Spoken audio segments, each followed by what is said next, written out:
मुस्कान आज हमारा आखिरी व्लॉग है, आपको पता है। तो मैं और मुस्कान आप लोगों को बहुत याद करूंगा। সোশ্যাল মিডিয়ায় এখন সকলে অন্যতম প্রধান গন্তব্য। বিশ্বজুড়ে কোটি কোটি মানুষ প্রতিদিনই ব্যবহার করছেন সামাজিক বিভিন্ন মাধ্যম, আর তাই স্বভাবতই কন্টেন্ট ক্রিয়েটিংও এখন বড় এক পেশা হয়ে দাঁড়িয়েছে। ভালো ও শিক্ষণীয় বিষয়ের ফাঁক গলে কেবলমাত্র ভিউ পাওয়ার জন্য কেউ কেউ করছেন প্রাণান্ত চেষ্টা।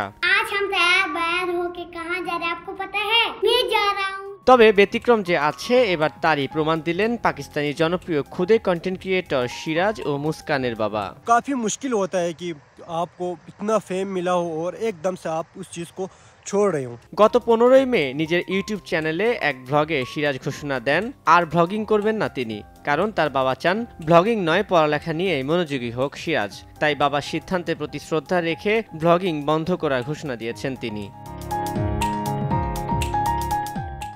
নগদে 500 টাকা বা তার বেশি পেমেন্টে পেতে পারেন ঢাকায় জমিসহ 20 কোটি টাকার পুরস্কার।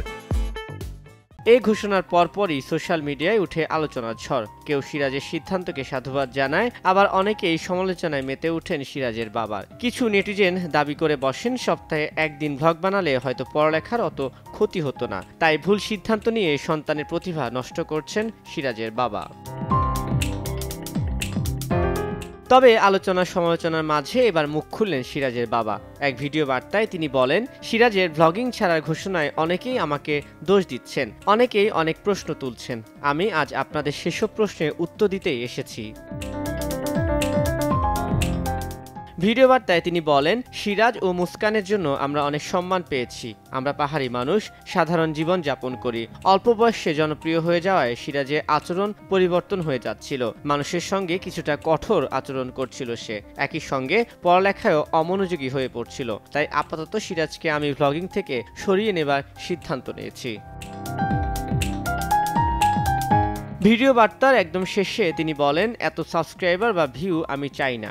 সিরাজের জন্য যদি কখনো আমাদের গ্রামের মানুষের ভালো কিছু হয়, একটা হাসপাতাল বা একটা স্কুল, তাহলে সেটাই হবে আমাদের জন্য গর্বের ব্যাপার। আমি কথা দিচ্ছি সিরাজ ও মুস্কান আবার আপনাদের মাঝে ফিরে আসবে। তানভীর হাসান, সময় সংবাদ, ঢাকা।